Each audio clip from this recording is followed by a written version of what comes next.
Հանուն հոր և որդու և հոգուն սրբով, ամեն։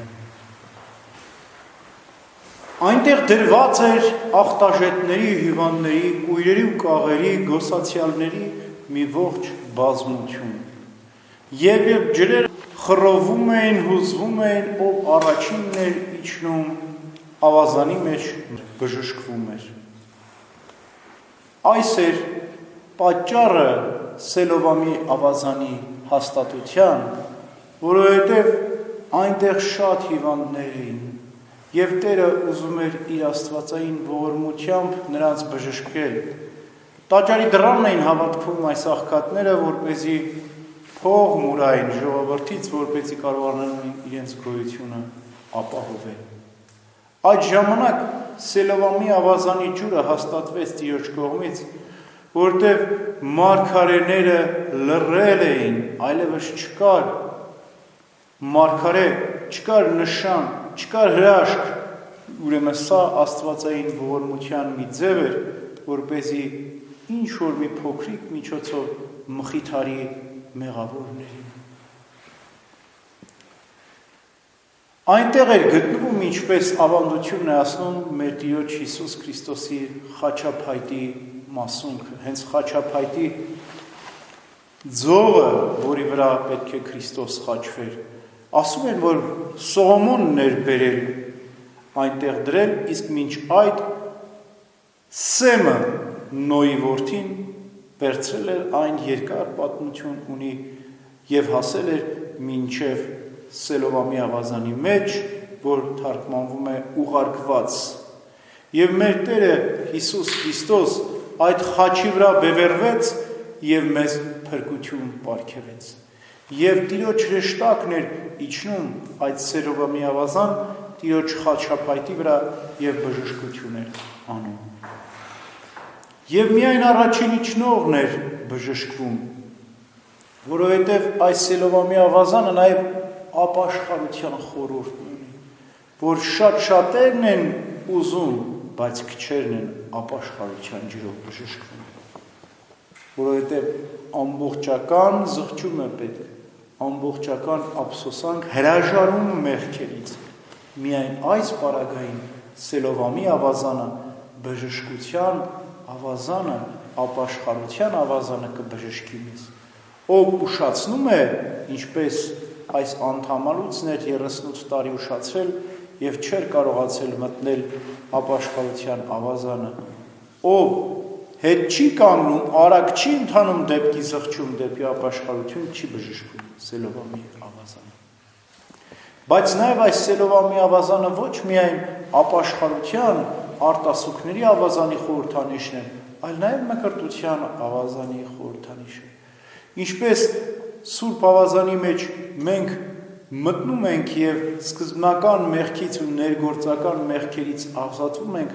այդպես էլ Սելովամի ավազանի մեջ մտնելով մաքրվում են մարմնավոր ցավերից, և որքան զորեղ է մարմինը, մարմնավոր ցավերի ազատագրումը, առավել կարևոր է հոգևոր ցավերի ազատագրումը։ Այնտեղ ջուրն էր տալիս բժշկություն, այստեղ էլ Սուրբ մկրտության ջուրն է տալիս, և հրեշտակն էր իջնում ջրի մեջ և բժշկում էր, այստեղ Սուրբ Հոգին է իջնում աղավնակերպ ջրերի վրա և բժշկում։ Այնտեղ մի անգամ մտնողը ամբողջապես բժշկվում էր և կրկին անգամ մտնելու կարիք չկար, այդպես էլ մկրտությունն է մեկ անգամ, ինչպես Պողոս առաքյալն է ասում, մեկ Տեր կա, մեկ հավատ և մեկ մկրտություն։ Բայց առավել է մկրտության ավազանը, քան Սելովամի բժշկության այս ավազանը, որովհետև այնտեղ հրեշտակն էր իջնում, որ ծառա է մարդկանց, այստեղ Տերը հրեշտակների, այնտեղ մի հոգեր ընդամենը բժշկվում, ով առաջինն էր իջնում, այստեղ ամբողջ աշխարհը կարող է բժշկվել։ Այնտեղ միայն մարմնավոր ցավերի մաքրություն են լրիվ, այստեղ հոգևոր ցավերի, ինչպես ասացինք։ Այնտեղ տարին մեկ անգամ կամ ամիսը մեկ անգամ, այստեղ միշտ և բոլոր մկրտվողներն են հավատքով և սրբությամբ մկրտվողներն են բժշկում։ Այնտեղ սոսկ Տիրոջ խաչապայտի մասն էր, այստեղ Քրիստոսի խաչն է, ինչպես Պողոս առաքյալն է ասում, թե մենք մկրտվում ենք Քրիստոսի մահվամբ ենք մկրտվում, Քրիստոսի խաչելությամբ ենք մկրտվում։ Այնտեղ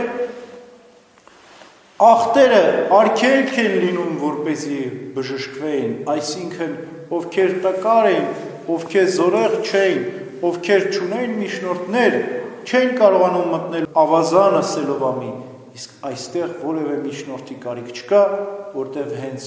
Աստված է մեզ բժշկում։ Եվ այնտեղ այս 38 տարվա հիվանդը կար, եւ հայտնի է, որ 38 տարի մեղքերի պատճառով էր պատժվել եւ համբերությամբ կրել էր այդ բոլորը եւ Տիրոջից ողորմության արժանացավ իբրև ապաշխարություն 38 տարա իր անդամալուծությունը։ Եվ ինչու էր մեր Տերը Հիսուս Քրիստոս հիմնականում շաբաթ օրերը բժշկում, որպեսզի ցույց տա, թե ինքը Տերն է նաև մովսիսական օրենքն, ինքն է հաստատել շաբաթի օրենքը եւ ինքն էլ կարող է խախտել այն հրեաների գիտակցությամբ, որտեղ Տերն է մարդու որդին նաև շաբաթ օրվա։ Եվ այնտեղ Հիսուս գտնում է տաճարում բժշկվածին եւ ասում է. «Զղջացիր, ապաշխարեցիր, բժշկվեցիր, զգույշ եղի, որ կրկին չարիք քեզ չպատահի»։ Ավանդությունն ասում է, որ Սելովամի ավազանի մեջ բժշկված այս 38 տարվա անդամալույցը այն մարդն էր, որ հետագայում քահանայապետի ծառայ դարձավ եւ Քրիստոսին ապտակեց,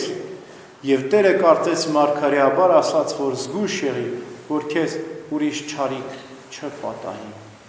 Բայց նաև մեզ է զգուշացնում, որ եթե մենք հետ դառնանք մեր հին մեղքերին, ապա ավելի պետք է պատժվենք եւ առաջին նախկին մեղքերը գործելով ավելի սաստիկ պատիժ պետք է գտնենք։ Ուրեմն պետք է հրաժարվել բոլոր չարիքներից ու չկրկնել հին մեղքերը, որպեսզի Աստված մեզ ողորմի եւ ոչ թե պատժի։ Մինչև այժմ իմ հայրը գործում է, ասաց մեր Տերը, ուրեմն ես էլ եմ գործում։ Մովսես մարգարեն 7-րդ օրվա համար Տիրոջ մասին ասաց, թե Աստված հանգչեց իր կատարած բոլոր գործերից, այսինքն դադարեց գործել։ Ինչու այստեղ մեր Տերը Հիսուս Քրիստոս ասում, թե Աստված մինչ օրս գործում է, ես էլ այժմ գործում եմ։ Տիրոջ գործը երկու տեսակի է լինում. արարչություն, ստեղծագործում եւ նախախնամություն։ Աստված ամեն ինչ արարել է, այլևս արարելու ոչինչ չկա, բայց հիմա նախախնամում է ու պահում է բոլոր մարդկանց։ Տիրոջ շնորհը ամեն օր աստվածային նախախնամությունը իջնում է մեզ վրա։ Մենք էլ ընդունենք այդ շնորհը, որ Տերը մեզ արգելում է այսօր, եւ մտնենք աստվածային նախախնամության մեջ։ Ամեն։